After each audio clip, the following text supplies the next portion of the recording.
U119 Hindi. अध्याय 1181, अध्याय 706, युवा मास्टर _ 2। तृतीय श्रेणी राज्य सीमा पर, यह पहले ही उनकी खेती के स्तर की सीमा को पार कर चुका था। यदि कोई दुर्घटना घटित होती है तो वे मोहुआ की सुरक्षा सुनिश्चित करने में सक्षम नहीं हो सकेंगे। मोहुआ ने अपनी भौहें सिकोड़ ली। वापस जा रहे हैं। ये वास्तव में संभव है। छोटी नाव को जल श्रृंखला नेविगेशन और क्रूजिंग फॉर्मेशन के साथ चित्रित किया गया था। फॉर्मेशन में कुछ संशोधनों के साथ वे जिस तरह से आए थे उसी तरह वापस तैर सकते थे। लेकिन मोहुआ कुछ हद तक अनिच्छुक था। मछलियां काटने ही वाली थीं, अभी छड़ें खींचना उचित नहीं लगा। सबसे महत्वपूर्ण बात यह थी कि यद्यपि वे तृतीय श्रेणी राज्य सीमा में थे, मोहुआ के स्वर्गीय रहस्यों के पूर्वाभास ने किसी आसन हत्या के इरादे या जीवन और मृत्यु के बीच उस तरह के संकट का संकेत नहीं दिया था। देखो और इंतजार करो, मोहुआ ने कहा। यद्यपि गुअन और गुक्वान असहज महसूस कर रहे थे, फिर भी वे केवल सहमति में सिर हिला सके।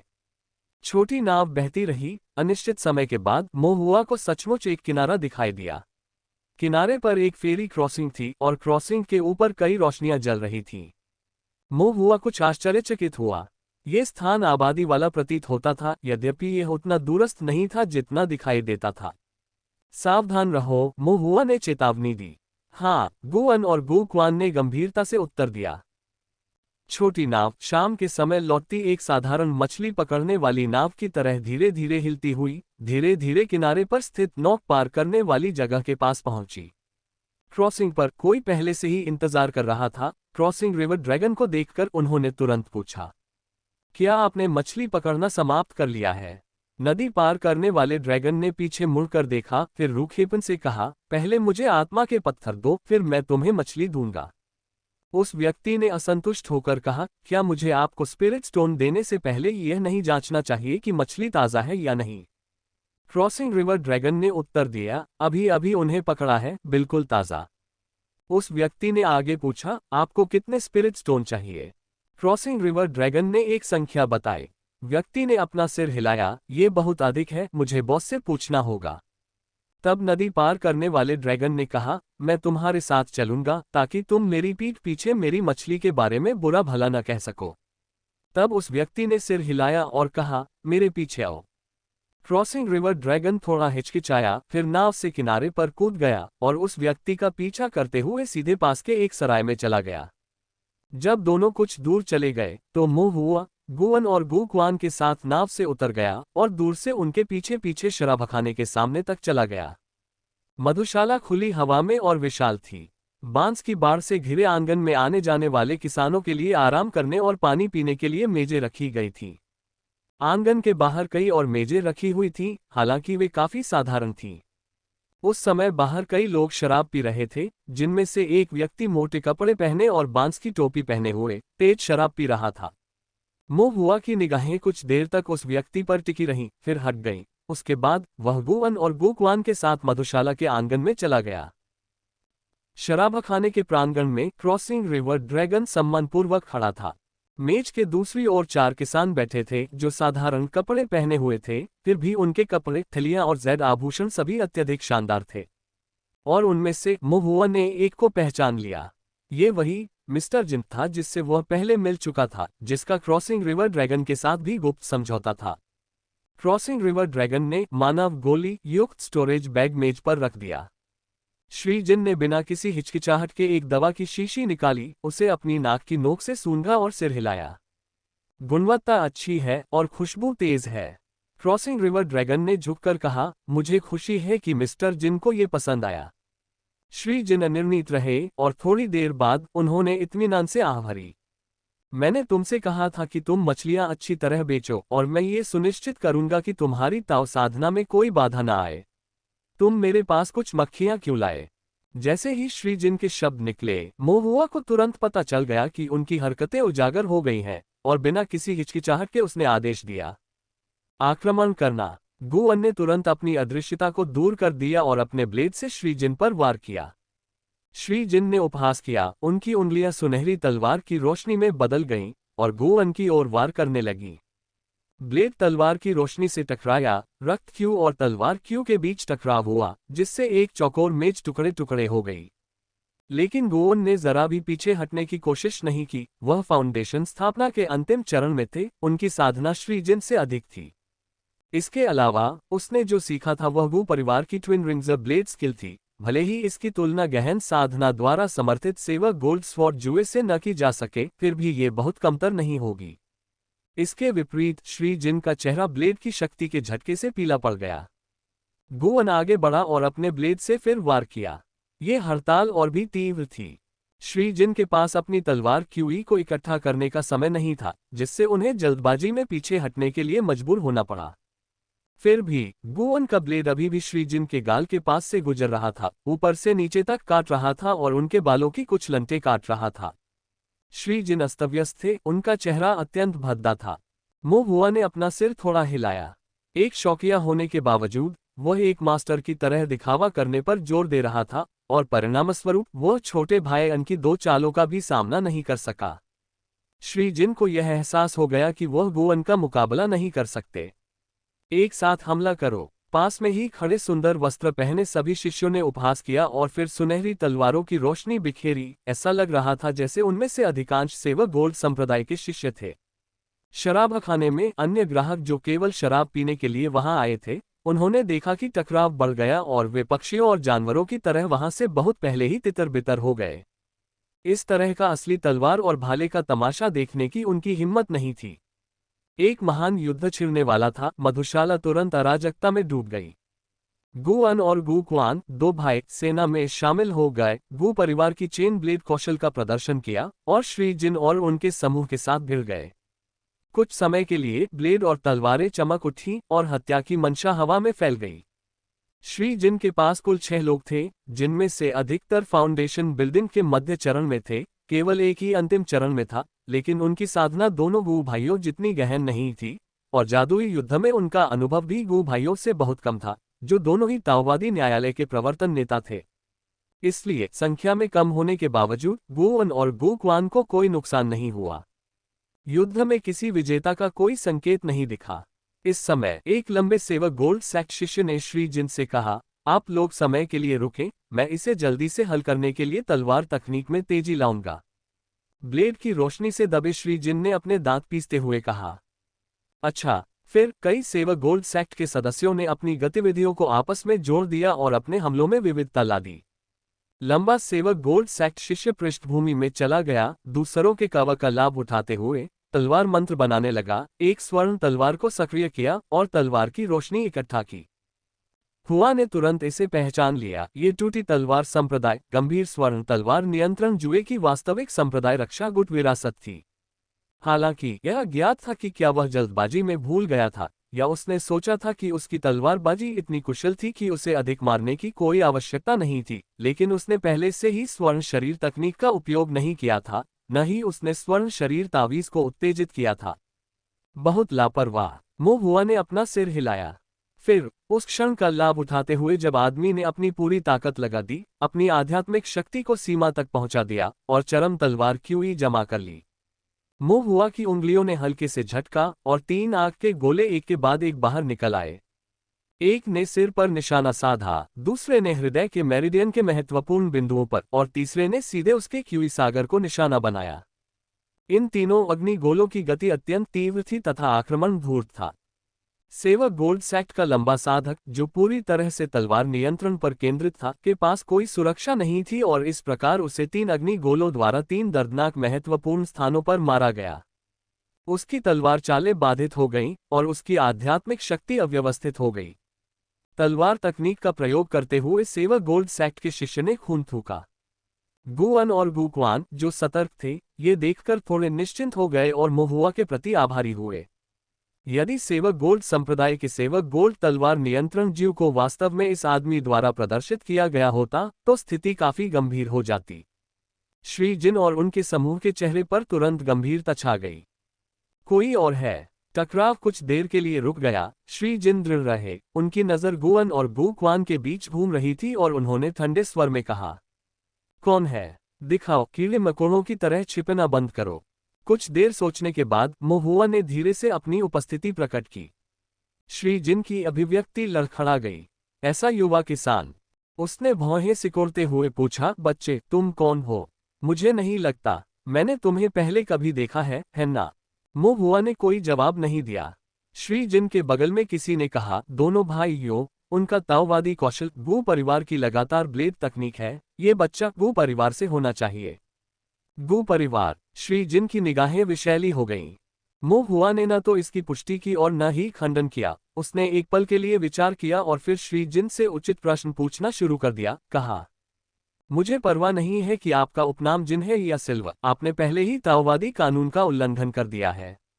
मानव तस्करी, हत्या, निषेध का उल्लंघन, मानव गोलियों का शोधन, प्रत्येक एक गंभीर अपराध है। दुख से बचने के लिए आपको जल्दी ही आत्मसमर्पण कर देना चाहिए। श्री जिन क्रोधित हुए, फिर उपहासपूर्वक हंसे। दूध की खुशबू वाले बच्चे, तुम्हें क्या पता? ताओवादी नियम तो हमसे नीचे वालों के लिए है, मुझ पर लागू नहीं होता। खुद को सौंप दूं। मुझे डर है कि अगर मैंने सचमुच ऐसा किया तो ताओवादी दरबार का छोटा सा मंदिर भी मुझे नहीं रोक पाएगा। मुंह हुआ ने धार्मिक आक्रोश से भरकर कहा, तो आप इसे स्वीकार कर रहे हैं? ये स्वीकार करते हुए कि आपने किसानों की तस्करी की है, जानें ली है, निजी तौर पर मानव गोलियों को परिष्कृत किया है। श्री जिन चुप रहे। मुंह हुआ के चेहरे पर उपहास झलक रहा था। तुमने ऐसा करने की हिम्मत की लेकिन इसे स्वीकार नहीं किया। पता चला कि तुम सिर्फ काया हो। मैंने सोचा था कि तुम कोई कुख्यात बड़ा खलनायक हो, लेकिन अब पता चला कि तुम तो बस एक काया हो जो दूसरों को अपने लिए मरने देता है और परछाई में छिपता है। अभी तो तुम्हारा मुंह इतना बड़ा था, अब तुम गूंगे क्यों हो गए? तुमने कहा था कि ताओवादी दरबार तुम्हें नहीं संभाल सकता। क्या तुम्हारा चेहरा तुम्हारे नितंबों से बड़ा होना चाहिए? श्री जिन तुरंत क्रोध से भर गए। वह अपने दिल में जानता था। वह जानता था कि यह छोटा सा बच्चा उसे उकसा रहा है। लेकिन चूंकि उसे दूध की गंध वाला एक छोटा बच्चा उकसा रहा था, इसलिए उसे ऐसा महसूस हुआ कि उसके गले में क्रोध का ऐसा ज्वार अटक गया है जिसे निगला नहीं जा सकता। कभी कभी जब आप दुनिया में होते हैं तो चेहरा ही अधिकार होता है। यदि कोई तुम्हारा उपहास करता है तो तुम उसे काटकर नदी में जल राक्षसों को खिला देना। इसके बाद कोई भी तुम्हारा अपमान करने का साहस नहीं कर सकेगा। लेकिन इसके विपरीत, यदि कोई आपका उपहास करता है और आप कोई प्रतिक्रिया न दिखाते हुए मौन रहते हैं, तो सभी लोग आपको नीची नज़र से देखेंगे। यदि ऐसा दूध सूंघता हुआ छोटा बच्चा भी सार्वजनिक रूप से आपका मजाक उड़ाने और अपमान करने की हिम्मत करता है, आपको कायर और कमजोर कहता है, तो आपके लिए क्या भविष्य है? तब कोई भी व्यक्ति आपके सिर पर पैर रखने का हकदार महसूस करेगा। युवा स्वामी भी महसूस करेंगे कि आपने उनकी स्थिति को अपमानित किया है और अब वे उनके लिए काम करने के योग्य नहीं हैं। श्री जिन की आंखें भयंकर हो गईं, उनके होठों पर एक भयावह मुस्कान फैल गई। बहुत अच्छा, तुम चाहते हो कि मैं इसे मान लूं। आज मैं तुम्हें बताऊंगा तुम सही हो। लेकिन इससे क्या? मैं कल्टीवेटर्स का व्यापारी हूं। हाँ, मैंने कुछ नीच दुष्टों को मार डाला है। मैंने मानव गोलियों को परिष्कृत किया है। तो क्या हुआ? मुझे कौन रोकेगा? क्या ये तुम हो, ये छोटा सा बच्चा? या फिर कुत्ते जैसा दिखने वाला ताओवादी दरबार जिसे कुलीन परिवारों ने पाला है? अगर मैं इसे स्वीकार भी कर लूं तो भी तुम मेरा क्या कर सकते हो? क्या आप सोचते हैं कि मैं भी ताओवादी कानून द्वारा शासित उन घृणित साधकों की तरह ही वही व्यक्ति हूं? कुछ नीच दुष्टों को मारना, कुछ गोलियों को परिष्कृत करना, इससे क्या फर्क पड़ता है? श्री जिन की निगाहें विकृत थीं, उनकी अभिव्यक्ति कुछ बदसूरत थी। मुंह हुआ ने थोड़ा सा भौहें चढ़ाईं। उसका व्यवहार धीरे धीरे ठंडा होता गया। छोटा भाईयान, छोटा भाई क्वान, उसने खुद इसे स्वीकार किया है। उसके अंगों को अपन बना दो और उसे ताओवादी दरबार में वापस ले आओ। गुअन और गु क्वान के चेहरे पर भी गुस्सा था। श्री जिन एक पल के लिए स्तब्ध रह गए और फिर गुस्सा होने के बजाय वे हंसे, क्या आप गंभीर हैं? गुअन और गु क्वान ने अपनी तलवारें पकड़ ली। खून उबल रहा था और वे श्री जिन और उनकी पार्टी को हराने के लिए अपनी पूरी ताकत लगाने को तैयार थे। लेकिन जैसे ही उन्होंने एक कदम आगे बढ़ाया, एक जल के आकार की तलवार क्यूई जो वास्तविकता की तरह ठोस और क्रिस्टल स्पष्ट थी, अचानक प्रकट हुई और उनके सामने टूट गई। यह तलवार क्यू आध्यात्मिक शक्ति से इतनी सघन थी कि इसकी शक्ति बहुत भयावह थी। तलवार की हल्की सी चमक ने जमीन पर कई फीट चौड़ी खाई बना दी। गुअन और गु क्वान इस तलवार इरादे से भयभीत हो गए। उनके चेहरे पीले पड़ गए। एक गोल्डन कोर तलवार कल्टीवेटर। श्री जिन के पीछे जल नीले रंग की ताओवादी पोशाक पहने, गोरे रंग और गहन आध्यात्मिक शक्ति वाला एक व्यक्ति धीरे धीरे आगे बढ़ा। गुअन और गुक्वान ने पहले उस पर ध्यान नहीं दिया था। घटनास्थल पर माहौल तुरंत ही तनावपूर्ण हो गया। गुअन और गुक्वान ने कठोर रुख अपनाया, अपनी तलवारों को चरम सीमा तक बढ़ाया और चुपचाप अपने पीछे मोहुआ की रक्षा की। इस जल नीले वस्त्रधारी तलवार साधक ने केवल तिरस्कारपूर्वक उपहास किया और कृपालु स्वर में कहा, घुटने टेको, 3 बार प्रणाम करो और शपथ लो कि आज जो कुछ तुमने देखा और सुना है उसके बारे में कुछ नहीं कहोगे और मैं तुम्हें जाने दूंगा। गुअन और गुक्वान के चेहरे पर गुस्सा भड़क उठा, इससे पहले कि वे कुछ कह पाते। मिस्टर जिन ने फिर भयंकर क्रूरता से कहा, नहीं, उन्हें मार डालो। उन्हें मरना ही होगा, खासकर उस गुस्ताख छोटे बदमाश को। जल नीले वस्त्र पहने तलवार साधक ने थोड़ा सा भौहें चढ़ाईं। गुएन और गुक्वान को अपने दिलों में ठंडक महसूस हुई। इससे उन्हें कोई फर्क नहीं पड़ता था, लेकिन यंग मास्टर मुंह कुछ भी गलत नहीं हो सकता था। गुअन ने दृढ़ता से कहा, हम गु परिवार के हैं। गु परिवार, श्री जिन ने उपहास किया, गु परिवार को भी मरना होगा। जल नीले वस्त्र पहने तलवार साधक की निगाहें झपक उठीं, उसने धीरे से फुसफुसाते हुए कहा, मामले को और अधिक जटिल न बनाना ही बेहतर है। मार डालो। श्री जिन ने अनियंत्रित आंखों से घोषणा की, मैं सभी परिणाम भुगतूंगा। तलवारधारी साधक की आंखों में थोड़ी नाराजगी दिखाई दी, यद्यपि वह श्री जिन की इच्छा के विरुद्ध नहीं गया। स्वर्णकोर जल प्रणाली आध्यात्मिक शक्ति का एक धागा, जो अत्यंत परिष्कृत और पदार्थ के रूप में ठोस था, उसकी उंगलियों पर इकट्ठा हुआ, जिससे एक तेज तलवार क्यूई बन गई। तलवारधारी साधक ने महुआ की ओर उदासीनता से देखते हुए कहा, गोल्डन कोर तलवार क्यूई, आपको मारने में केवल एक पल लगेगा, ये बहुत दर्दनाक नहीं होगा। फिर गुअन और गुक्वान की प्रतिक्रिया की प्रतीक्षा किए बिना तलवारधारी साधक ने अपनी उंगलियां फड़फड़ाईं और तलवार क्यूई आगे बढ़ गई। पानी नीले रंग की तलवार क्यूई, एक वास्तविक आत्मा तलवार की तरह पानी की रोशनी की एक चमकदार रेखा को उकेरती हुई सीधे महुआ के दिल पर निशाना साध रही थी। गुएन और गुक्वान को बहुत सदमा लगा। हालांकि महुआ शांत दिखाई दे रहा था, उसकी आंखों में एक अलग भाव था। जैसे ही तलवार की रोशनी महुआ से 3 फीट से भी कम दूरी पर निकट आए, प्रकाश की एक चमकदार किरण अचानक ऊपर उठी, जिससे एक पवन ब्लेड अवरोध बना, जो एक साथ खिल गया, एक मोर की पूंछ के शानदार पंखों की तरह, जटिल और भव्य, बीच में महुआ की रक्षा कर रहा था। तलवार की रोशनी पवन ब्लेडों द्वारा तैयार किए गए पंखदार अवरोध को तोड़ने में असमर्थ रही और अपने आप ही ढह गई। तलवारधारी साधक की पुतलियां सिकुड़ गईं, वह आंगन के बाहर देखने से खुद को नहीं रोक सका। शराबखाने के बाहर सादे कपड़े और बांस की टोपी पहने एक किसान धीरे से खड़ा हुआ। वह लंबा और सुंदर था, उसकी अभिव्यक्ति कठोर थी, जिसमें गर्व का भाव था। वह जल नीले वस्त्र पहने तलवार साधक को घृणा से देख रहा था। जानवर, तुम किसे मारने की कोशिश कर रहे हो? नीले ताओवादी वस्त्र में तलवार साधक की आंखों में गहरा भय झलक उठा। श्री जिन की अभिव्यक्ति और भी गंभीर थी। कियानेक्सुए राज्य सीमा ताओवादी न्यायालय के 3रे दर्जे के पर्यवेक्षक गु चांगहुआई। प्रारंभिक चरण गोल्डन कोर कल्टीवेटर। शराबखाने के बाहर गु चांगहुआई लंबा और गर्व से खड़ा था, और यहां तक कि खुरदुरे कपड़ों में भी उसके असाधारण आचरण को छिपाना मुश्किल था। शानदार पवन ब्लेड ने उसे घेर लिया। उनकी स्वर्णिम कोर साधना का प्रबल सार अनियंत्रित होकर एक मंद दमनकारी शक्ति उत्सर्जित करता था। श्री जिन ने भौहें चढ़ाईं, क्षण भर सोचते रहे, फिर उनकी निगाहें तीखी हो गईं, उनकी आवाज में गुस्सा था। गु चांगहुई, क्या तुमने ये सब परछाई से किया? गु चांगहुआई शांत थे, फिर भी अंदर से थोड़ा आश्चर्यचकित थे। वह निश्चित नहीं था कि वह किस व्यवस्था की बात कर रहा था। हमेशा अलग थलग रहने वाले, वह समझाने की जहमत नहीं उठाते थे, खासकर ऐसे पतित कुलीन परिवार के बेटों को जिन्हें वह अयोग्य समझते थे। गु चांगहुआई ने बस इतना कहा, क्या तुम स्वेच्छा से आत्मसमर्पण करोगे या मुझे तुम्हें अक्षम कर देना चाहिए, आध्यात्मिक ताले से बांध देना चाहिए और तुम्हें ताओवादी जेल में डाल देना चाहिए? श्री जिन ने बिना किसी परेशानी के भयावह ढंग से मुस्कुराते हुए कहा, पर्यवेक्षक गु, आप हमें किस आधार पर गिरफ्तार कर रहे हैं? आपने स्वयं कहा। गु चांगहुआई ने ठंडे भाव से उत्तर दिया, साधकों की तस्करी, जीवन को नुकसान पहुंचाना, मानव गोलियां बनाना, इनमें से कोई भी आपको ताओवादी जेल में डालकर कठोर यातनाएं देने के लिए पर्याप्त है।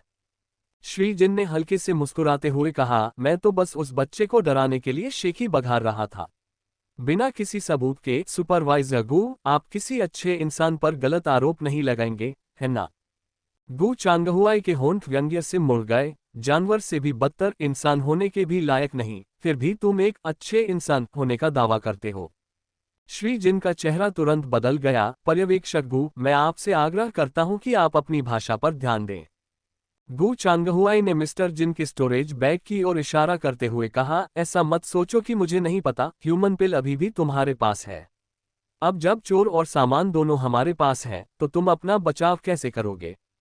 ह्यूमन पिल। मिस्टर जिन ने उलझन भरे भाव से स्टोरेज बैग को लापरवाही से उछाला। सुपरवाइजर गु, आप किस बारे में बात कर रहे हैं? ह्यूमन पिल कहाँ है? मैंने तो नहीं देखी।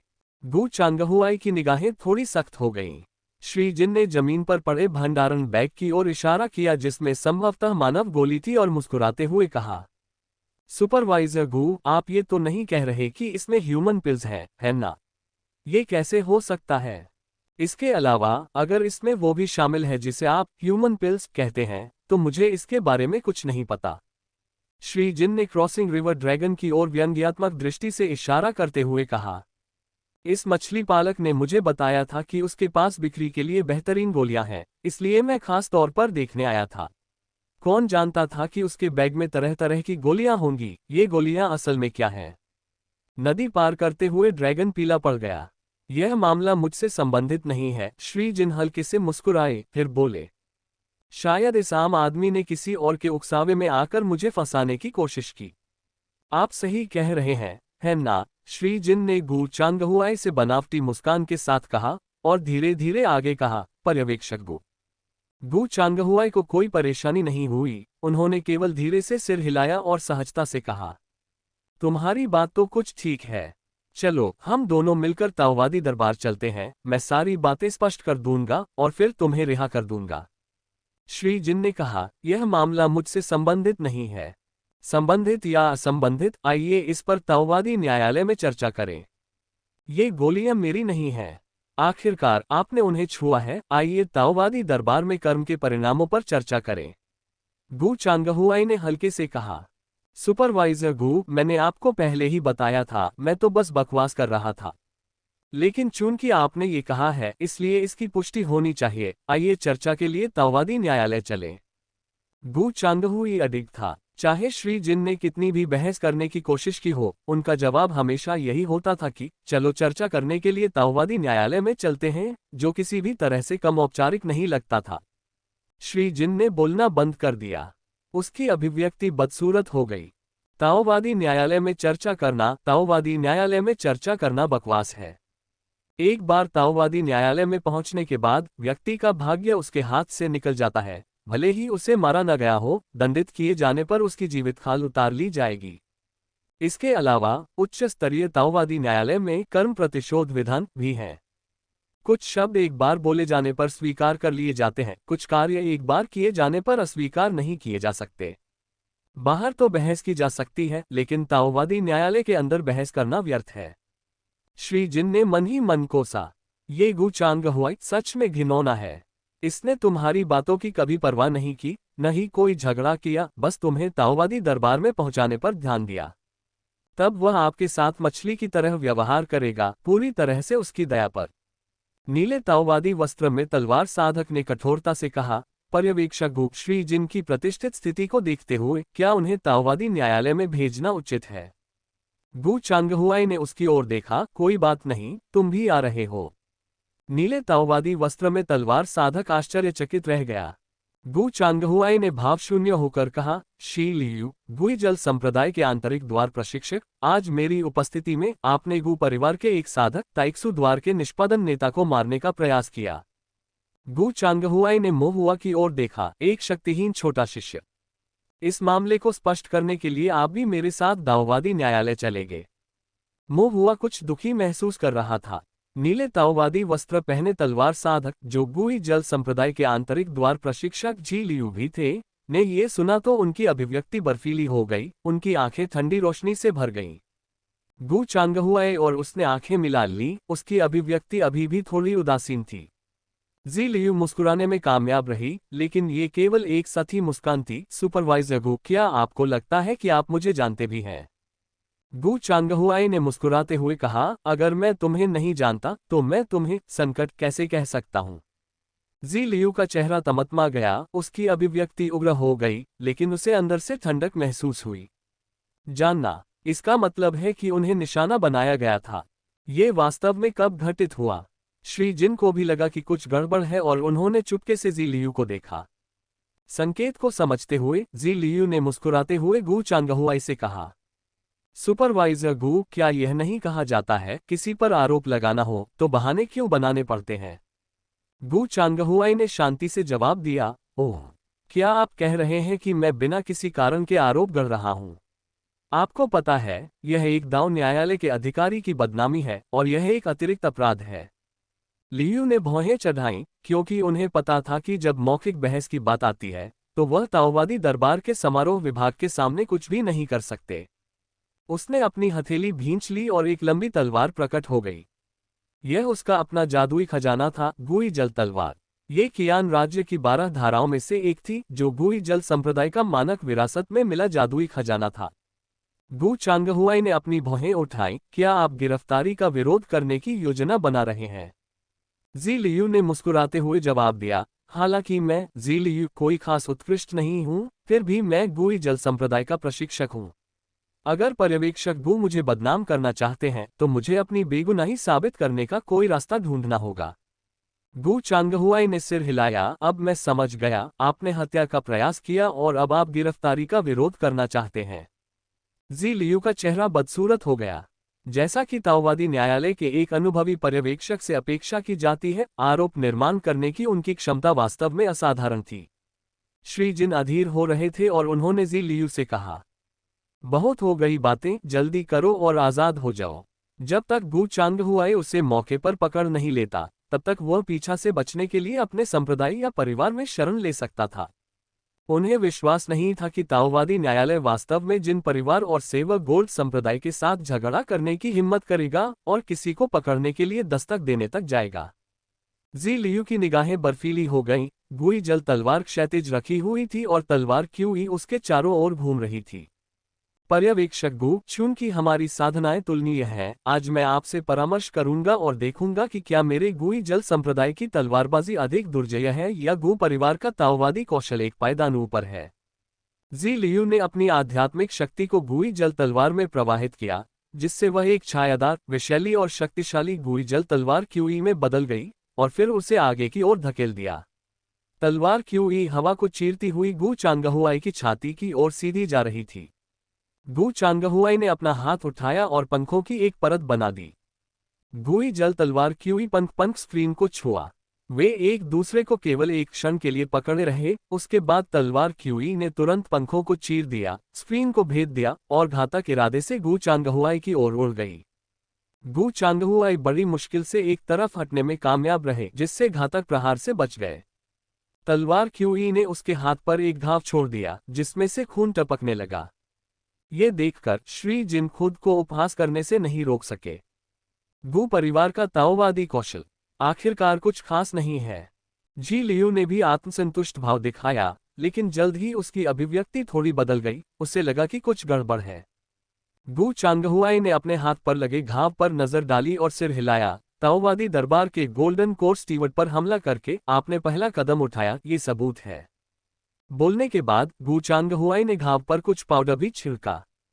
यह पाउडर रक्तस्राव को रोकने के लिए नहीं बल्कि रक्तस्राव को और अधिक बढ़ाने के लिए था, जिससे घाव जल्दी ठीक नहीं हो पाता और सबूत मिट जाते। गुआन, गुक्वान और मोहुआ पर जी लियू के हमलों का कोई ठोस सबूत नहीं था, लेकिन उनका पहला हमला, जो कि ताओवादी न्यायालय के गोल्डन कोर स्टीवर्ड पर किया गया हमला था, निर्विवाद सबूत था। जी लियू का चेहरा असाधारण रूप से बदसूरत हो गया। उन्होंने कभी यह अनुमान नहीं लगाया होगा कि घमंडी और अहंकारी दिखने वाले गू चांगहुआई कार्रवाई करते समय ऐसी घृणित रणनीति का सहारा लेंगे। गू चांगहुआई ने अपना दाहिना हाथ बढ़ाया और एक जादुई खजाने का पंखा, जो बहते रंगों और आश्चर्यजनक आध्यात्मिक शक्ति से झिलमिला रहा था, उसके सामने प्रकट हुआ। 7 रंगों वाला मोरपंख खजाना पंखा, गू परिवार का पैतृक जादुई खजाना। उसी समय गू चांगहुआई के दानतियान में गोली अग्नि प्रज्वलित हो गई और उसका शरीर चमक की एक पतली परत में लिपट गया, जैसे एक फीनिक्स अपने पंख फैला रहा हो या एक मोर अपने पंख दिखा रहा हो। उसके पीछे शानदार पवन ब्लेड बड़े करीने से और खूबसूरती से व्यवस्थित होकर प्रकट हो रहे थे। गू परिवार के पैतृक शीर्ष ग्रेड जादुई खजाने, 7 रंगीन मोरपंख खजाना प्रशंसक के साथ, उन्होंने परिवार के शीर्ष ग्रेड दाववादी कौशल पवन सवारी पंख परिवर्तन कला को सक्रिय किया। एक क्षण के लिए गू चांगहुआ एक दिव्य फीनिक्स की तरह दिखाई दिया, उसके चारों ओर असाधारण लालित्य और आश्चर्यजनक आध्यात्मिक शक्ति थी। जी लियू का चेहरा तुरंत पीला पड़ गया। उन्होंने गुई जल तलवार क्यूई को उसकी सीमा तक धकेलने के लिए अपनी सारी ताकत खर्च कर दी, जिससे उन्हें उम्मीद थी कि वे एक ही झटके में गू चांगहुआई के साथ परिणाम तय कर लेंगे। लेकिन गू चांगहुआई की उंगली के एक झटके से 7 रंगों वाले मोर पंख के खजाने वाले पंखे ने एक शानदार रोशनी उत्सर्जित की और पवन सवार पंख परिवर्तन कला द्वारा उत्पन्न पवन ब्लेड एक सुंदर घातक चमक के साथ फट पड़े। एक क्षण में मानो दिव्य फीनिक्स ने अपने पंख फैला दिए। सभी पवन ब्लेड एक चमकदार बवंडर में परिवर्तित हो गए जो जी लियू की ओर बढ़ गया। जी लियू के पास बचने का कोई रास्ता नहीं था। केवल एक ही आदान प्रदान में जी लियू की तलवार की रोशनी नष्ट हो गई और उसकी तलवार क्यूई तुरंत भस्म हो गई। उसके हाथों में मौजूद गुई जल तलवार ने अपनी चमक खोने से पहले केवल एक क्षण के लिए ही उसका साथ दिया। इसके बाद जी लियू स्वयं पवन ब्लेडों से घिर गया।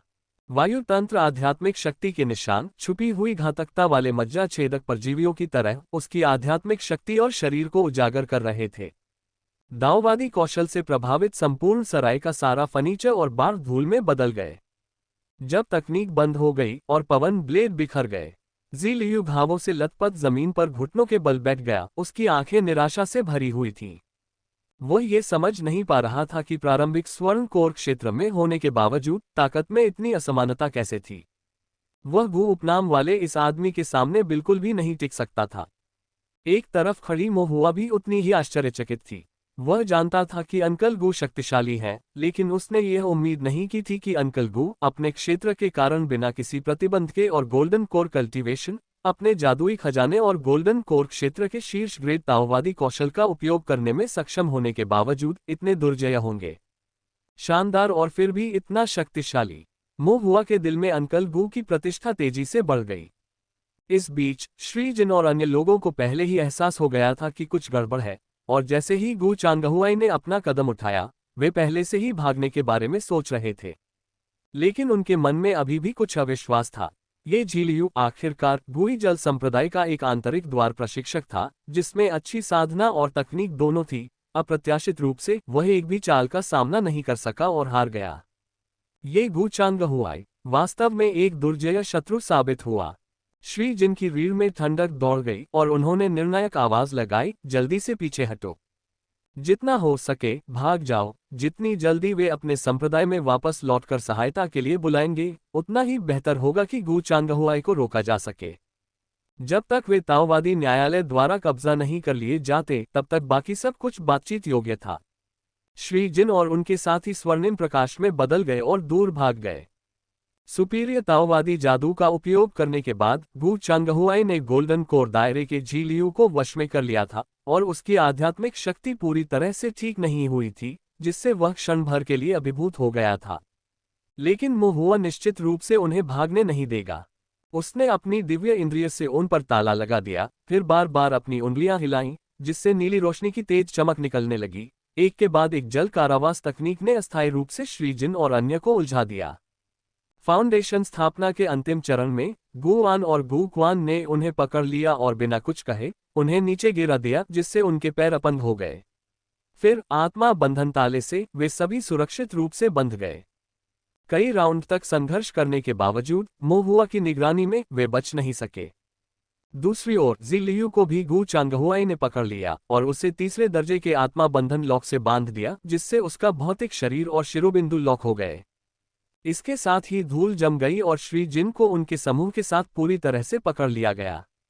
इसके बाद गू चांगहुआई ने अपराध सिद्ध करने वाले साक्ष्य एकत्र किए, उनके बैग जब्त कर लिए और फिर उन्हें ताओवादी जेल ले जाने की तैयारी की। मिस्टर जिन अचानक नफरत से चिल्लाए, गू चांगहुई। गू चांगहुआई ने उसकी ओर उदासीनता से देखा। श्री जिन को बांधकर जमीन पर गिरा दिया गया था, फिर भी वे ठंडे स्वर में बोले, क्या तुम जानते हो कि मैं कौन हूं? गू चांगहुआई ने उदासीनता से कहा, चाहे वह कोई भी हो, अगर वे ताओवादी कानून का उल्लंघन करते हैं तो उन्हें ताओवादी जेल जाना होगा। बाह! श्री जिन ने जोर से गाली दी, तुम मेरे साथ धर्मी होने का नाटक क्यों कर रहे हो? ताओवादी कानून निम्न वर्ग के लोगों पर लगाम लगाने के लिए है। कुलीन परिवारों और भ्रष्ट साधकों को नीचता से देखा जाता है। आप उन्हें एक साथ कैसे मिला सकते हैं और एक ही कानून कैसे लागू कर सकते हैं? गु चांगहुआई की निगाहें धीरे धीरे बर्फीली हो गईं। श्री जिन ने ठंडे स्वर में कहा, तुम मुझे क्या समझते हो? मेरे पूर्वज 800 साल पहले सेवक गोल्ड संप्रदाय के संप्रदाय नेता थे। मेरे दादा अब सेवक गोल्ड संप्रदाय के मुख्य बुजुर्ग हैं। मेरे पिता उप संप्रदाय नेता हैं और मेरी मां सेवक गोल्ड संप्रदाय की सच्ची ट्रांसमिशन बुजुर्ग हैं। ये कहा जा सकता है कि कियानिक्स्यू राज्य की 12 धाराओं में शीर्ष रैंक वाले सेवक गोल्ड संप्रदाय के पास जिन परिवार की आधी संपत्ति है। मैं आपको सलाह देता हूं कि आप उचित व्यवहार करें और स्थिति को न बढ़ाएं, अन्यथा भले ही आप दावकोर्ट कैनन हो, आप परिणाम सहन नहीं कर पाएंगे। श्री जिन का रवैया अत्यंत अहंकारी था। गु चांगहुआई ने एक भान उठाए, अपना पैर उठाया और श्री जिन के चेहरे पर कदम रखा। एक क्षण में उसकी अभिव्यक्ति श्री जिन की तुलना में और भी अधिक अभिमानी हो गई। आप एकमात्र फाउंडेशन प्रतिष्ठान मुझे एक गोल्डन कोर को धमकी दे रहे हैं। आप एक संप्रदाय के अनुयायी मुझे एक दाव कोर्ट कैनन को धमकी दे रहे हैं। आपका जिन परिवार एक कुलीन परिवार हो सकता है, लेकिन क्या मेरा गु परिवार भी कुलीन परिवार नहीं है? गु चांगहुआई ने अपने पैर से जोर से दबाव डाला, जिससे मिस्टर जिन का चेहरा कीचड़ में धंस गया और उसने ठंडे स्वर में उपहास किया। देखो, चाहे कोई भी हो, एक बार पैर पड़ जाए तो सब एक जैसे ही लगते हैं। तुम दूसरों को नीच समझते हो, यह नहीं समझते कि दूसरों की नज़र में तुम एक नीच के सिवा कुछ नहीं हो। श्री जिन ने महसूस किया कि उनकी गरिमा गु चांगहुआई के पैर के नीचे कुचली जा रही है, टुकड़ों में बिखर गई है। उनकी आंखें लाल हो गईं और वे चिल्लाए, गु चांगहुई, एक दिन मैं ये सुनिश्चित करूंगा कि तुम एक भयानक मौत मरो। मैं तुम्हें अनंत काल तक कष्ट दूंगा तुम्हें। गु चांगहुआई ने उपेक्षापूर्वक उपहास किया, एक लात मारी, जिससे श्री जिन बेहोश हो गए। फिर उन्हें गुअन को सौंप दिया जैसे कि वह एक मृत सुअर को बांध रहे हों। उसे वापस ले जाओ। हाँ, गुअन ने आज्ञा का पालन किया और श्री जिन को सुरक्षित कर लिया। मो हुआ कुछ चिंतित था और उसने धीरे से पूछा, अंकल गु, उसे इस तरह अपमानित करने से क्या वह बाद में बदला लेने के लिए उकसाएगा? गु चांगहुआई ने भावशून्य स्वर में उत्तर दिया, बहुत से लोग हैं जो मुझसे द्वेष रखते हैं। यदि मुझे इतना भी डर लगता तो मैं ताओ दरबार के कैनन के रूप में कैसे सेवा कर सकता था? ओह, मो हुआ अपने आप को गहरे सम्मान का एहसास करने से नहीं रोक सका। वास्तव में दिखावे में धोखा हो सकता है। तुच्छ दिखने वाले अंकल गु भी ऐसी ही ईमानदारी के धनी निकले। गु चांगहुआई ने मो हुआ की ओर देखा, अचानक भौहें चढ़ाईं और पूछा, तुम यहाँ क्यों हो? मो हुआ ने संक्षेप में बताया, मैं मछली पकड़ने वाले गांव में था, मानव तस्करों के गढ़ को नष्ट कर दिया, क्रॉसिंग रिवर ड्रैगन को पकड़ लिया, जानता था कि वे किसानों का अपहरण कर रहे हैं, कीमिया के प्रयोजनों के लिए हत्या कर रहे हैं, इसलिए क्रॉसिंग रिवर ड्रैगन ने गोलियां पहुंचाई। हमने उसका पीछा किया, ये पता लगाने की कोशिश की कि वह किससे मिल रहा था, और फिर हमने उसे यहाँ ट्रैक किया। गु चांगहुआ एक क्षण भर के लिए स्तब्ध रह गया, उसके चेहरे पर आश्चर्य का भाव था। उन्हें उम्मीद नहीं थी कि मो हुआ की जांच इतनी तेजी से आगे बढ़ेगी। गुअन और अन्य लोगों को आदेश देना उनके लिए काफी सहज लग रहा था, लगभग दावकोर्ट के अधिकारियों के छोटे कैनन की तरह। लेकिन अभी भी थोड़ा खतरनाक है। गुअन ने भौहें चढ़ाईं और कहा, अगली बार ज्यादा सावधान रहना। यह एक तृतीय श्रेणी का राज्य है जहां स्वर्ण मूल चरण पाप साधक अक्सर आते हैं। स्वर्ण मूल साधक आपकी प्रारंभिक चरण की आधार स्थापना साधना से कहीं ऊपर एक बड़ा क्षेत्र है। एक भी लापरवाही और आपकी जान जा सकती है। हम मो हुआ ने ज्यादा कुछ नहीं कहा, बस गंभीरता से सिर हिलाया। जब गु चांगहुआई बोल रहे थे तो उन्होंने अचानक रुककर पूछा, क्या तुम्हें पहले से पता था कि मैं यहाँ हूँ और इसीलिए तुम इतने साहसी थे? गु चांगहुआई को याद आया, वह भेष बदलकर टोपी पहने एक शराबखाने के बाहर शराब पी रहा था, तभी मो हुआ वहां से गुजरा।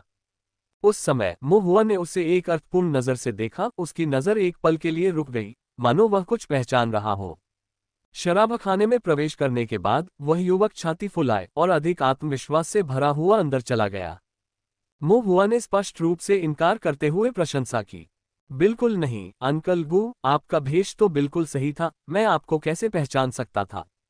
गु चांगहुआई ने धीरे से हुंकार भरी। मो हुआ ने एक पल सोचा, फिर पूछा, वैसे अंकल गु, आप यहाँ कैसे आए?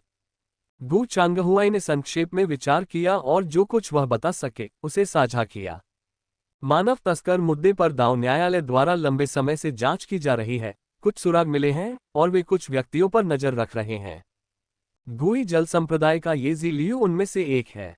जहां तक श्रीमान जिन का प्रश्न है, आपने उस दिन मुझसे उनका उल्लेख किया था, इसलिए मैंने उन पर नजर रखी और लोगों को उन पर नजर रखने को कहा। पिछले कुछ दिनों से ऐसा लग रहा था कि ज़ी लियू और मिस्टर जिन मिल रहे हैं। मुझे ये संदिग्ध लगा, इसलिए मैं व्यक्तिगत रूप से इसकी जांच करने आया हूँ। गु चांगहुआई ने हल्की सी आह भरी।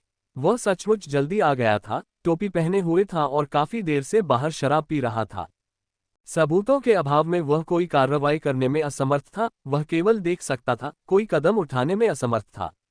अप्रत्याशित रूप से पलक झपकते ही मोहुआ गुवन और गुक्वान के साथ क्रॉसिंग रिवर ड्रैगन का पीछा करते हुए मधुशाला तक पहुंच गया।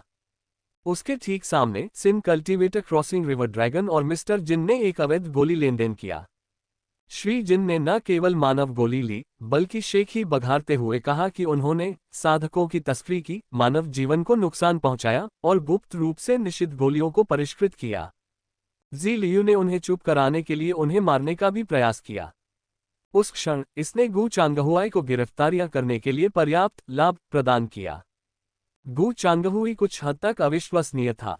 एक दुर्लभ अवसर था और उसने स्थिति का लाभ उठाते हुए सभी साक्ष्य एकत्र कर लिए और श्री जिन तथा उनके साथियों को एक ही झटके में गिरफ्तार कर लिया। गु चांगहुआई ने मोहुआ की ओर देखा और मन ही मन कुछ भावुकता से आह भरी। इस बार बालक मोहुआ ने एक बार फिर महत्वपूर्ण सहायता प्रदान की थी। अब जब श्री जिन और उनके समूह को पकड़ लिया गया था, तो यहां और अधिक समय तक रहना सुरक्षित नहीं था। आगे की जटिलताओं से बचने के लिए गु चांगहुआई ने पहले उन्हें पास के ताओवादी न्यायालय कार्यालय में ले जाने का निर्णय लिया, फिर अपने परिवार की सेना को बुलाकर कैदियों को कियानिक्सुए राज्य सीमा ताओवादी न्यायालय कार्यालय में स्थानांतरित कर दिया। मोहुआ भी पीछे पीछे आ रहा था। समूह नदी के किनारे किनारे चलते हुए निकटवर्ती अमर शहर की ओर चला गया। राज्य की सीमा के ठीक किनारे एक चौराहे पर उन्हें दो रास्ते मिले। एक रास्ता पास के तृतीय श्रेणी के अमर शहर की ओर जाता था, जबकि दूसरा मिस्टवाटर नदी के द्वितीय श्रेणी क्षेत्र की ओर जाता था।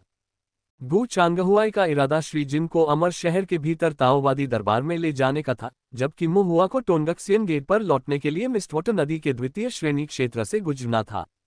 इस प्रकार मोहुआ ने गु चांगहुई और अन्य लोगों को विदाई दी।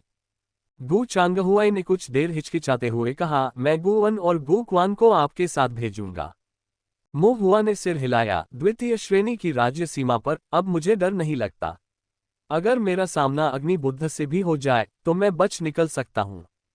गु चांगहुआई को तब अग्नि बुद्ध की याद आई, जिसे मोहुआ ने घात लगाकर मार डाला था, और उसने आह भरी। ठीक है, अपना ख्याल रखना। हम गुएन और गुक्वान ने भी हाथ जोड़कर मोहुआ को विदाई दी। और इस तरह मोहुआ गु चांगहुआई और समूह से अलग हो गया और मिस्टवाटर नदी के किनारे अकेले ही चल पड़ा। उन्होंने पास के नौक पार करने के लिए पैदल जाने की योजना बनाई और फिर एक घोड़ागाड़ी किराए पर लेने की योजना बनाई, जिससे उन्हें पैदल चलने की परेशानी से मुक्ति मिल गई। लेकिन जैसे ही वह चला, मोहुआ के मन में अनायास ही एक संदेह उभर आया। क्या श्री जिन सचमुच एक युवा मास्टर थे? फिलहाल तो ऐसा होना संभव नहीं लग रहा था। ज़ी लियू के बारे में क्या? यद्यपि वह गोल्डन कोर और गुई जल संप्रदाय का प्रशिक्षक था, लेकिन उसके कार्य श्री जिन की इच्छा पर निर्भर प्रतीत होते थे, जिससे ये पता चलता है कि वह संभवतः श्री जिन की इच्छा पर भी निर्भर नहीं था। क्रॉसिंग रिवर ड्रैगन ने कहा था कि गोलियां युवा स्वामी को दी जाएंगी। यदि न तो श्री जिन और न ही ज़ी लियू युवा मास्टर थे। क्या इसका मतलब ये था कि ये मानव गोलियां एक बार श्री जिन के हाथों से गुजरने के बाद फिर से स्थानांतरित हो जाएंगी और अंततः सच्चे युवा स्वामी तक पहुंच जाएंगी? क्या ये असली युवा स्वामी भी आसपास हो सकते हैं?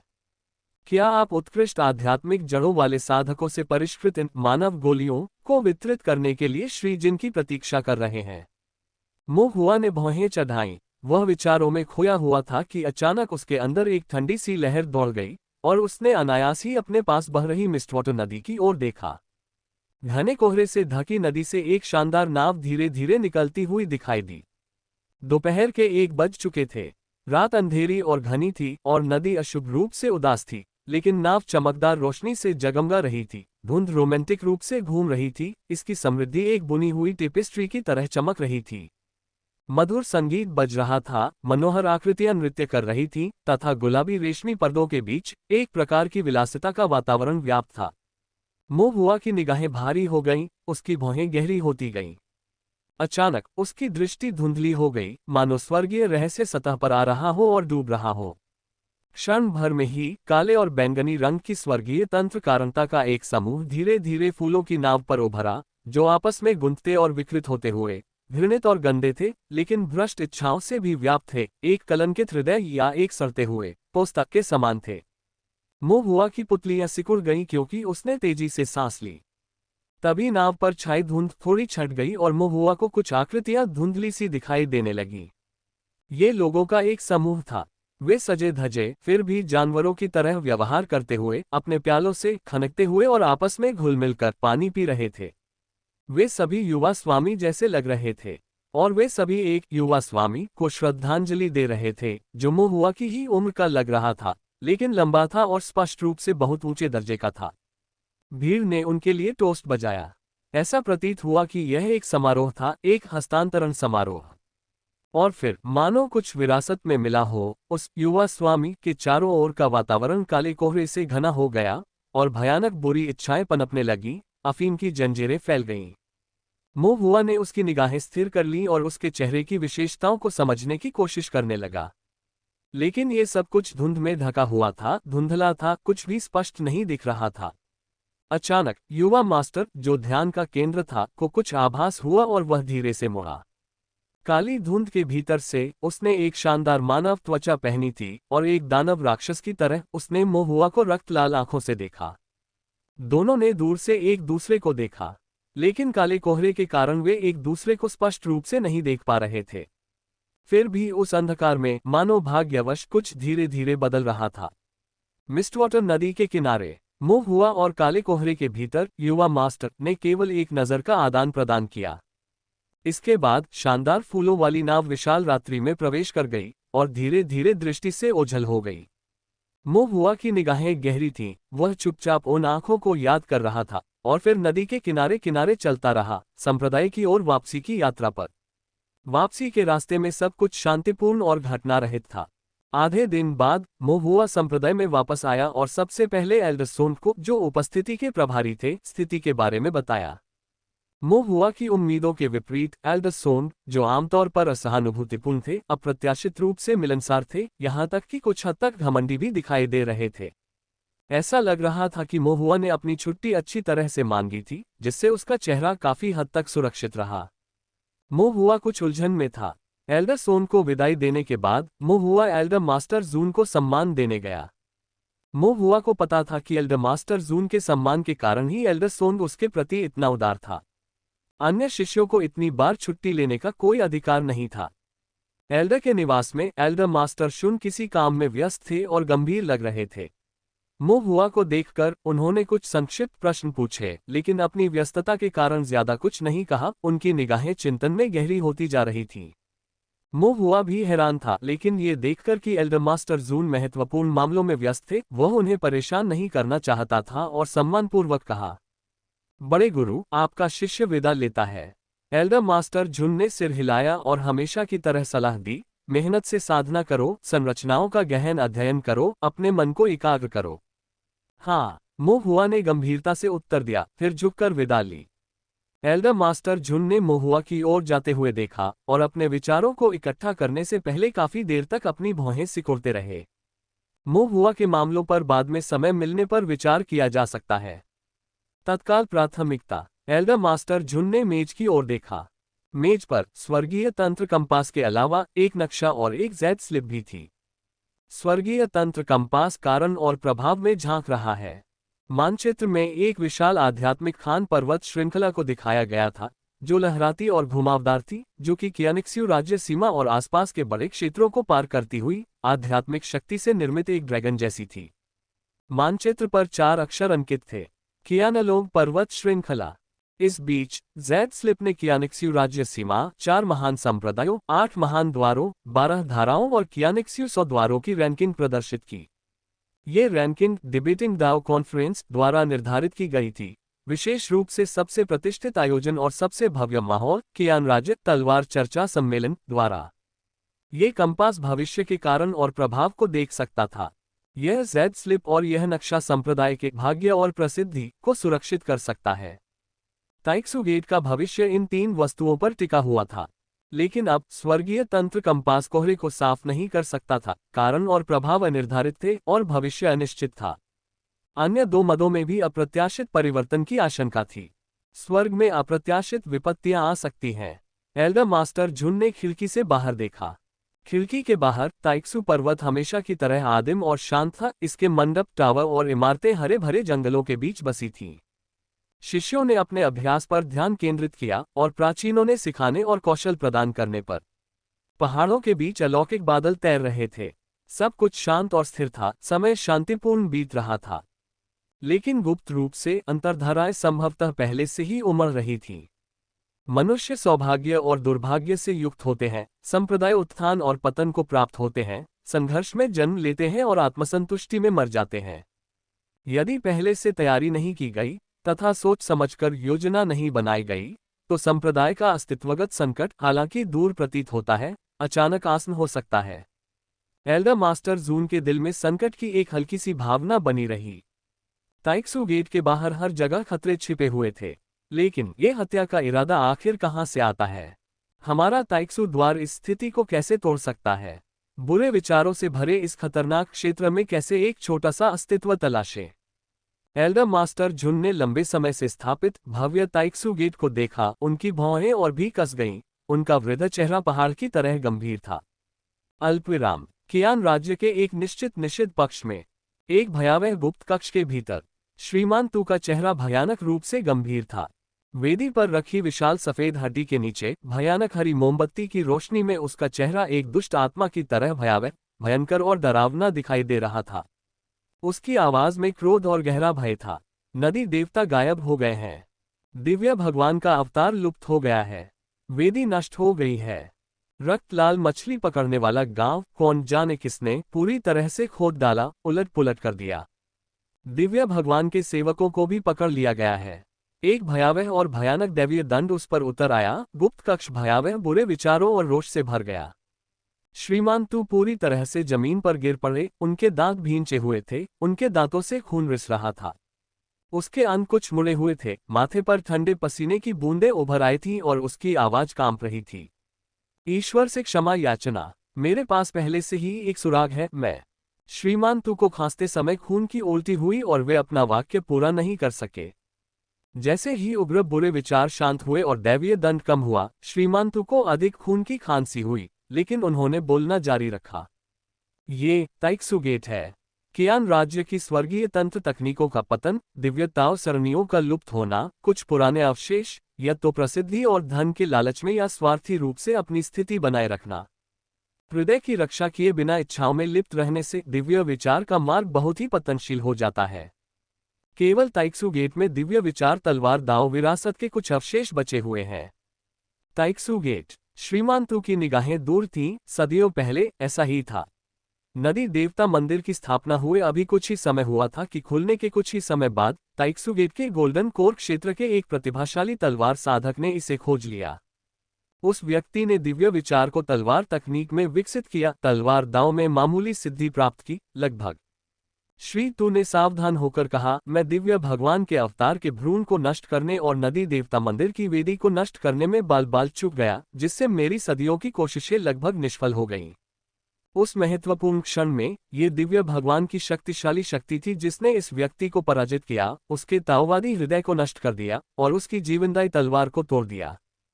फिर भी नदी देवता मंदिर के मामले में अभी भी कारण और प्रभाव का बीज बोया गया। सैकड़ों साल बीत गए हैं और नदी देवता मंदिर फिर से खोजा गया है, लेकिन इस बार मामला अलग है। वह व्यक्ति रात में किसी भूत की तरह चुपके से बड़ी सावधानी से काम कर रहा है, अपनी उपस्थिति का कोई निशान नहीं छोड़ रहा है। इसके अलावा उनकी दिव्य विचार शक्ति भयानक रूप से प्रबल है और दिव्य विचार वध के उनके तरीके बेहद क्रूर हैं। इन भूमियों की रक्षा करने वाले आदरणीय नदी देवता, साथ ही दिव्य भगवान के अमर अवतार, सभी। श्रीमान तू के हृदय में सिहरन सी महसूस हुई और वे आगे बोलने का साहस नहीं कर सके। उसने महसूस किया कि गुप्त कक्ष के भीतर दिव्य प्रभु की दूर गति और भी अधिक ठंडी और भयावह थी, फिर भी उसमें उसके प्रति कोई दुर्भावना नहीं थी। तभी उसने धीरे से फिर से बोलना शुरू किया। यह कोई संयोग नहीं है। सैकड़ों साल पहले ताइक्सु द्वार से तलवार साधकों ने नदी देवता मंदिर में सेंध लगाई थी। आज सैकड़ों साल बाद बुरे सपने चकनाचूर हो गए हैं, नदी देवता मंदिर पूरी तरह से नष्ट हो गया है, और इसका कारण और प्रभाव संभवतः अभी भी ताइक्सु द्वार को ही माना जाता है। श्रीमान तू की आंखों में एक ठंडी रोशनी चमक उठी।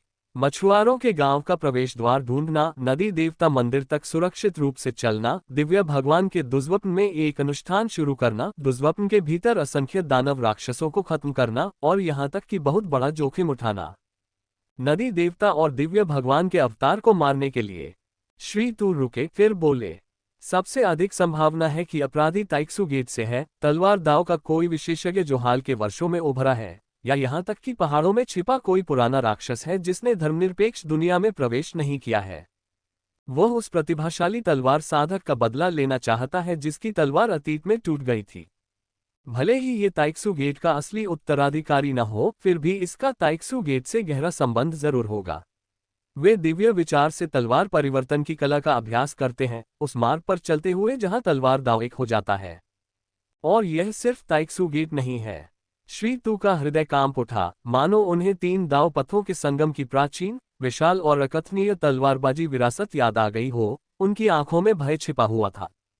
ताइया भगवान फोजिंग तलवार, अशिंग शून्य प्रोलिफरेटिंग तलवार, क्यूई ताइजू तलवार इरादा। हर वाक्य के साथ मिस्टर तू का डर गहराता गया, और जब तक उन्होंने अपनी बात पूरी की, तलवार की नीयत उनके पूरे शरीर में घुस चुकी थी। उनके अंग हल्के से कांप रहे थे। उनकी हिम्मत नहीं हुई कि वे आगे बोले। अंत में श्री तू ने विशाल भयावह बकरी के सींग वाले श्वेत अस्थि पुतले के समक्ष श्रद्धापूर्वक घुटने टेक दिए। ताइक्सु गेट अराजकता का स्रोत है। गु चांगहुआई और गु परिवार पंजे और नुकीले दांत हैं जो अत्याचारी की मदद करते हैं। योजना को आगे बढ़ाया जाना चाहिए। जिन संप्रदायों का पतन होना तय है, वे अवश्य ही होंगे। जिन वंशों का विनाश होना तय है, वे अवश्य ही समाप्त हो जाएंगे। जो लोग ईश्वरीय प्रभु की महान योजना में बाधा डालने का साहस करेंगे, वे बिना किसी मुक्ति के नष्ट हो जाएंगे।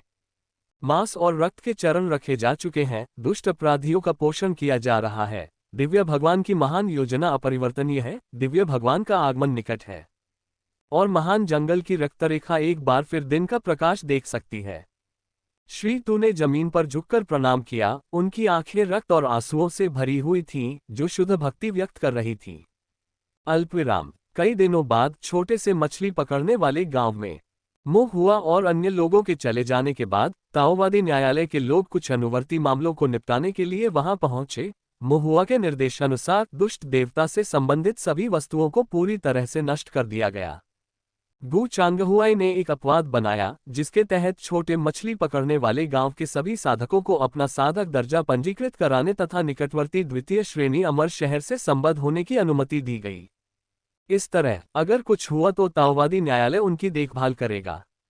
गु परिवार और आसपास के कई अन्य बड़े और छोटे परिवारों को भी नोटिस दिया गया। उन्हें मछली पालकों को धमकाने या मछली पकड़ने वाले गांव पर अत्याचार करने की अनुमति नहीं थी। इससे छोटे मछली पकड़ने वाले गांव में किसानों का जीवन थोड़ा आसान हो गया। हालांकि कभी कभी मछली पकड़ते समय अपने खाली समय में उन्हें अभी भी कुछ बुरे सपने याद आते थे। ये तो अजीब है। कुछ समय पहले मुझे अक्सर बुरे सपने आते थे। मैं सपना देखता था कि मैं मछली पकड़ रहा हूं और डूब गया हूं, या कि मुझे कोई जल राक्षस खा गया है। जब मैं उठा तो मुझे ठंडा पसीना आ रहा था, मेरी पीठ पूरी गीली थी। मैंने सपना देखा कि मैं भूख से मर गया, और जब उठा तो और भी भूखा था।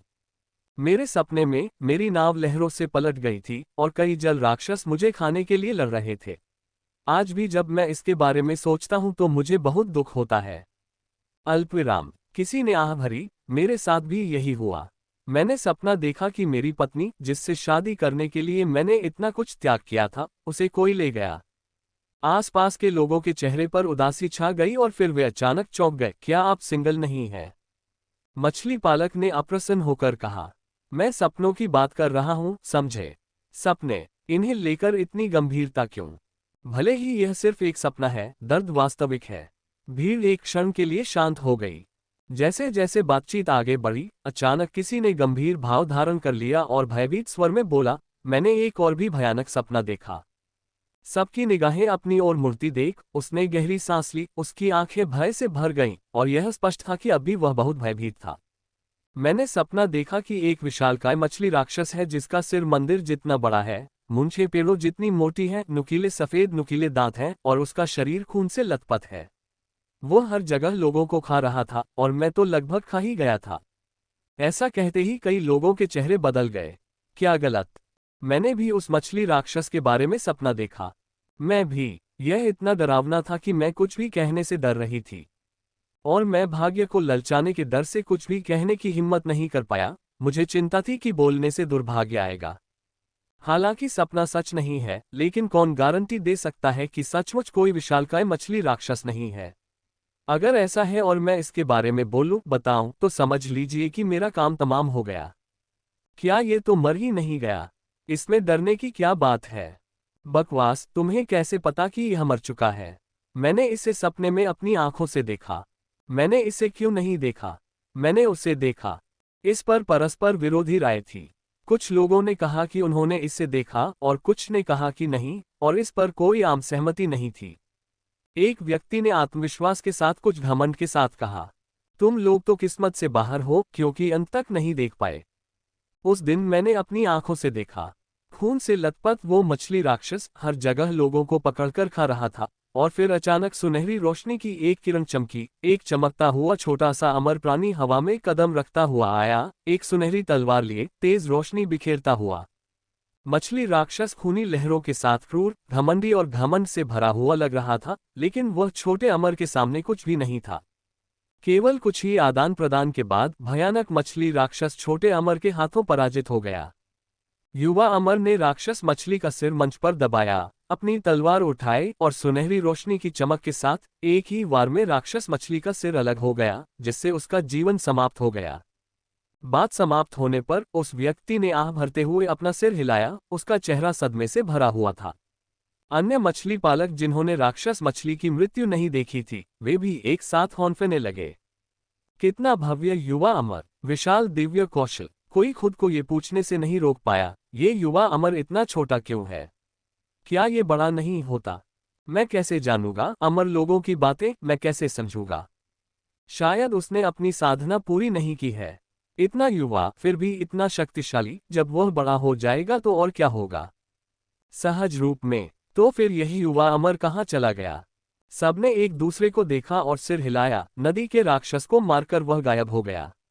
अमर लोग आते हैं और बिना किसी निशान के चले जाते हैं, कौन जाने वह कहाँ गया।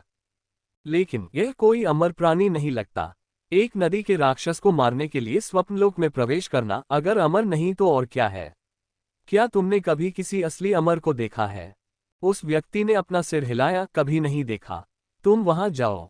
जब लोग बातें कर रहे थे, अचानक किसी ने रहस्यमय ढंग से कहा, मुझे लगता है कि पिछले कुछ दिनों से हमारे बुरे सपने और दुर्भाग्य उस रक्त रंग की राक्षसी मछली से संबंधित हैं। बाकी लोग अचंभित हो गए, फिर सहमति में सिर हिलाया, कुछ तो बात समझ में आती है। आप क्या कहते हैं, अगर राक्षस मछली फिर से आती है तो हमें क्या करना चाहिए? उसे मार। कौन? तुम इसे मारने वाले हो? निश्चित रूप से मैं नहीं। उस युवा अमर को इसे फिर से मारने दो। ये युवा अमर राक्षस मछली को एक बार भी मार रहा है, ये पहले से ही एक अनर्जित एहसान है, अचानक वह बिना किसी कारण के फिर से क्यों मारेगा?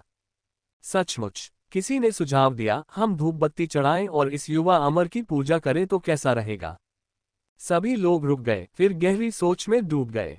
उस व्यक्ति ने आगे कहा, जरा सोचिए, अगर हम नियमित रूप से धूप नहीं चढ़ाते और सिर्फ जरूरत पड़ने पर ही मदद मांगते हैं, तो ये बिल्कुल सही नहीं है। ये युवा अमर देवता हमेशा के लिए बिना शर्त हमारी रक्षा नहीं कर सकता।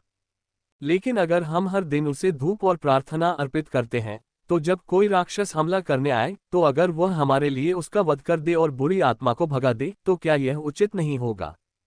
सभी मछली पालकों को एक क्षण के लिए यह एहसास हुआ और उन्होंने सहमति में अपना सिर हिलाया।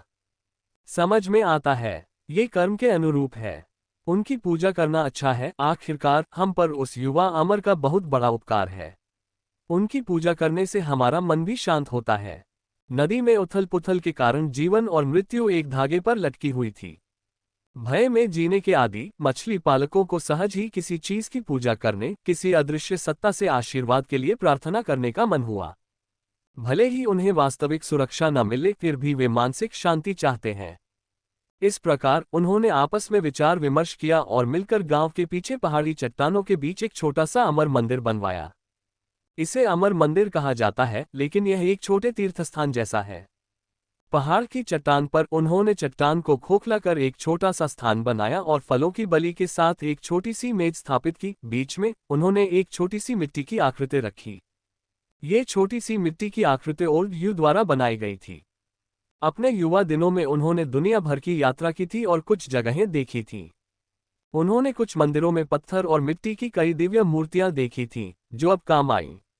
उन्होंने उन्हें संदर्भ के तौर पर इस्तेमाल करके एक मूर्ति बनवाई। शरीर को पूरा करने के बाद जब वह चेहरे को आकार देने लगा तो बूढ़ा यू हैरान हो गया और पूछा, युवा अमर कैसा दिखता है? उनका विश्वास अधिकतर रक्त मछली द्वारा निगल लिया गया था, जिससे उनकी दिव्य भावना कमजोर हो गई थी। सपने के दौरान वह जल्दी ही बेहोश हो गया था और उसने युवा अमर को स्वर्ण तलवार से उस प्राणी को मारते हुए नहीं देखा था। सुनहरे प्रकाश से ढका हुआ, स्पष्ट रूप से देखना मुश्किल है, किसी ने कहा।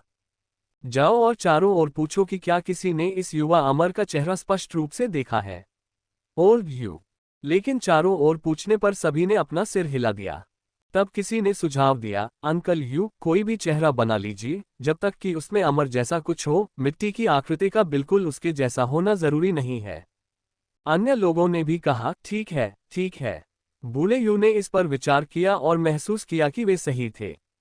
उस युवा अमर के लिए जिसने छोटे से मछली पकड़ने वाले गांव के ग्रामीणों पर बहुत बड़ा उपकार किया था।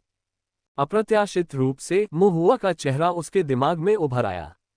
ओल्ड यू ने जितना अधिक सोचा, यह उतना ही अधिक उचित लगा। यदि वास्तव में ऐसा कोई युवा अमर होता तो वह यंग मास्टर मो जैसा दिखता। सुंदर, मिलनसार, चमकती आंखों वाला, सौम्य आचरण वाला, फिर भी असाधारण अमर आभा वाला तथा बुराई के प्रति थोड़ी घृणा रखने वाला। इसके बाद बूढ़े यू ने मोहुआ की तरह एक छोटी सी अमर आकृति बनाई जो अपनी पीठ पर एक सुनहरी तलवार लिए सीधा बैठा था। लेकिन उनकी खराब कारीगरी के कारण यह उनसे केवल 50 से 60% तक ही मिलता जुलता था। केवल आंखें और भौहें जीवंत और स्पष्ट थीं, जो मोहुआ से 80 से 90% समानता रखती थीं। मिट्टी की मूर्ति पूरी हो जाने के बाद उसे छोटे मंदिर में स्थापित कर दिया गया। इसके बाद से जब भी मछली पकड़ने के लिए बादल छाए हों, नदी पार करने के लिए बारिश हो, बुरा साल हो या लगातार बुरे सपने और बुरी आत्माओं का डर सता रहा हो, छोटे से गांव के मछली पालक युवा अमर के मंदिर में जाते थे, 30 मिनट तक धूप बत्ती जलाते थे और स्वर्ण तलवार धारण किए हुए युवा अमर की पूजा करते थे। धूप के धुएं के बीच मछली पालन करने वालों ने एक कमजोर छोटी चांदी की मछली को धीरे धीरे छोटे अमर मंदिर में तैरते हुए देखा, जो युवा अमर की भव्य आकृति के पीछे छिपी हुई थी। मोहुआ की धूप को थोड़ा थोड़ा करके ग्रहण कर रही थी और धीरे धीरे अपने दिव्य विचार रूप को पुनः प्राप्त कर रही थी। ताइक्सू गेट को एक आसन पर्वतीय तूफान का आभास होता है। छोटा सा मछली पकड़ने वाला गांव श्रद्धापूर्वक अपनी पूजा प्रस्तुत करता है। छोटी चांदी की मछलियां चुपके से धूप के प्रसाद को कुतरती हैं। मोहुआ अभी तक इन सब से अनजान है। नदी देवता के मामलों का ध्यान रखने से थोड़े समय के लिए शांति हो सकती है। इसलिए संप्रदाय के भीतर वह खुशी से साधना का अभ्यास करता है, कक्षाओं में भाग लेता है, निर्माण चित्र बनाता है और उत्सुकता से अपने टेकआउट का इंतजार करता है। और 6 दिन बाद दुष्ट ईश्वर के अधिकार को जब्त करने के बाद उसने गुप्त रूप से जो टेकआउट का आदेश दिया था वह आने वाला है। ये नहीं, टेकआउट की यह लहर आज रात 1 बजे यूएर के सपनों में आने की संभावना है। ये समय विशेष रूप से मोहुआ द्वारा चुना गया था। सुरक्षित, गुप्त, विनीत तथा तववादी स्तंभ द्वारा सुरक्षा प्रदान किए जाने के कारण मोहुआ को अधिक आत्मविश्वास महसूस होता है। लेकिन उससे पहले मोहुआ को अभी भी कुछ तैयारियां करनी होंगी। ये तैयारियां मुख्य रूप से यूएर के लिए हैं। इस बार क्रमबद्ध दानव, राक्षस और दुष्ट आत्माएं असंख्य हैं। मोहुआ स्वयं उदासीन है। नदी देवता और दुष्ट देवता दोनों उसके हाथों मारे गए, यहाँ तक कि उसने उन्हें वज्र से मारा और उन्हें कच्चा ही खा गया। इन निम्न श्रेणी के दानव राक्षसों की तो बात ही छोड़ दें। लेकिन यूएर अलग है। आखिरकार वह सिर्फ एक बच्चा है जिसके पास दिव्य विचार वध या दिव्य विचार संरक्षण का कोई साधन नहीं है। यदि कुछ गलत हो जाता है तो कोई बड़ी बात नहीं है कि उसके दिव्य विचार को थोड़ी चोट पहुंचती है, लेकिन यदि दुष्ट राक्षस अनियंत्रित हो जाते हैं और यूएर को नुकसान पहुंचाते हैं तो वह दोषी महसूस करेगा। इसलिए पहले से पूरी तैयारी करना आवश्यक है। इसके अलावा मोहुआ ने दुष्ट आत्माओं को दबाने और यूएर की रक्षा करने के लिए कई दिव्य ताव सरणियां तैयार की हैं। शाम ढलने लगी है, रात के 1 बजने वाले हैं। मोहुआ यूएर के कमरे में आता है, बिस्तर के किनारों के चारों ओर दिव्य संरचना स्थापित करता है, यूएर को उसके भीतर घेर लेता है। यूएर की बड़ी चमकदार आंखें जिज्ञासा से भरी हैं जब वह फॉर्मेशन की ओर इशारा करते हुए पूछती है, भाई मो, यह क्या है? मोहुआ ने यूएर के छोटे से सिर पर थपथपाते हुए कहा, ये बुराई को दूर करने के लिए है, ये तुम्हें बुरे सपने देखने से बचाएगा। यूएर ने मीठी मुस्कान के साथ कहा, धन्यवाद भाई। मोहुआ अपनी मदद करने में असमर्थ है और हल्की सी मुस्कान के साथ धीरे से सलाह देता है, जल्दी आराम करो, तुम्हें कल साधना के लिए उठना है। ठीक है। यूएर उत्सुकता से अपना छोटा सा सिर हिलाती है। यूएर को शांत करने के बाद मोहुआ वैनरेन वेई को ढूंढता है और धीमे स्वर में बोलता है, चाचा वैनरेन, आज रात खतरा हो सकता है। वैनरेन वेई की अभिव्यक्ति गंभीर हो जाती है। मोहुआ गंभीरता से बोला, आज रात मुझे कुछ बेचैनी सी महसूस हो रही है, मानो कोई बाहरी शैतान घुसपैठ करने वाला है। रात के 1 बजे के बाद यूएर को बुरे सपने आने लगेंगे। वैनरेन वेई, जो दिव्य विचार का अभ्यास नहीं करता है, वह दानव राक्षसों के असंख्य रूपों को नहीं देख सकता है, लेकिन मोहुआ के साथ बहुत समय बिताने के बाद, मोहुआ को यूएर के लिए रात भर जागते हुए देखने के बाद, घर के भीतर भयावह आभा को महसूस करने के बाद, उसके मन में मोहुआ द्वारा बताई गई बाहरी बुराई के बारे में कुछ अस्पष्ट धारणा है। साधना जगत विशाल एवं अनंत है। ताओ साधना में बहुत सारा ज्ञान है और अनगिनत रहस्य अज्ञात हैं। यहाँ तक कि एक गोल्डन कोर प्रैक्टिशनर के रूप में भी कोई भी साधना के असंख्य मार्गों के बारे में संपूर्ण ज्ञान का दावा करने का साहस नहीं करता है। हमेशा कुछ निश्चित क्षेत्र होते हैं जिन पर साधक कभी कभार ही कदम रखते हैं, और जो लोग इन निश्चित क्षेत्रों में कदम रखते हैं, चाहे उनकी आध्यात्मिक जड़ें कुछ भी हों, वे सभी असाधारण क्षमताओं वाले प्राणी हैं। वैनरेन वेई के दिल में अपनी छोटी उम्र और मामूली साधना के बावजूद यंग मास्टर मो एक असाधारण व्यक्ति है। वैनरेन वेई गंभीर और कुछ हद तक हैरान दिखते हैं, अपनी भौहें सिकुड़ते हुए कहते हैं, युवा मास्टर यूए, उन्हें कुछ समय से बुरे सपनों ने परेशान नहीं किया है, आज रात अचानक बाहरी बुराई क्यों आक्रमण कर रही है? यह मेरी वजह से है। मोहुआ को ये शब्द बोलने में थोड़ी कठिनाई हो रही है। मोहुआ पलके झपकाता है, आह भरता है और कहता है, जब बाहरी बुराई की बात आती है तो उनके तरीके अजीब और चालाक होते हैं, वास्तव में कौन जान सकता है। वैनरेन वेई यह सुनकर सिर हिलाते हैं, उन्हें लगता है कि यह बात समझ में आती है, फिर थोड़ी चिंता दिखाते हुए अनुरोध करते हैं, तो फिर युवा मास्टर मो। मोहुआ ने तुरंत उसकी छाती पर थपथपाकर आश्वस्त किया, चिंता मत करो, सब मुझ पर छोड़ दो। ये राक्षस, यदि वे आने का साहस करते हैं तो वे बाघ के मुंह में भीड़ों के समान हैं, उनमें से एक भी नहीं बच पाएगा। मोहुआ फिर कहता है, फिर भी कुछ चीजें हैं जिनके बारे में मुझे आपसे पहले ही बात करनी है। मोहुआ ने वैनरेन वेई को कुछ वर्जित और आपातकालीन तरीकों के बारे में बताया, जैसे कि यदि उसकी अपनी दुष्ट आभा बहुत प्रबल हो जाए, यदि उसका हृदय कौशल दुष्ट हो जाए, यदि वह पागल हो जाए, सुस्त हो जाए या दुष्ट राक्षसों द्वारा प्रतिशोध लिया जाए तो क्या करना चाहिए। वैनरेन वेई ने ये सब पहली बार सुना है। यद्यपि वह इसकी जटिलताओं को पूरी तरह से नहीं समझ पाता, फिर भी उसे लगता है कि यह एक जटिल और गहन विरासत है और मोहुआ के प्रति उसका सम्मान और गहरा हो जाता है। इसके बाद यूएर हमेशा की तरह सो जाती है। युवा और सरल मन वाला, इन मामलों से अनजान, केवल ये जानता हुआ कि मोहुआ के साथ रहना सुरक्षित महसूस होता है, वह जल्दी ही गहरी नींद में सो जाता है। मोहुआ यूएर के बगल में बैठकर गहन चिंतन में मग्न है। वैनरेन वेई बाहर पहरा देते हुए सतर्क और चौकन्ने रहते हैं तथा भीतर होने वाले परिवर्तनों के लिए तैयार रहते हैं। जैसे जैसे समय पल पल बीतता जाता है, वह धीरे धीरे बीतता जाता है। एक अज्ञात समय के बाद 1 बजे का समय आता है। एक क्षण में ही कमरे में ठंडक छा जाती है और हृदय में एक दमनकारी, भयावह भावना घर कर जाती है।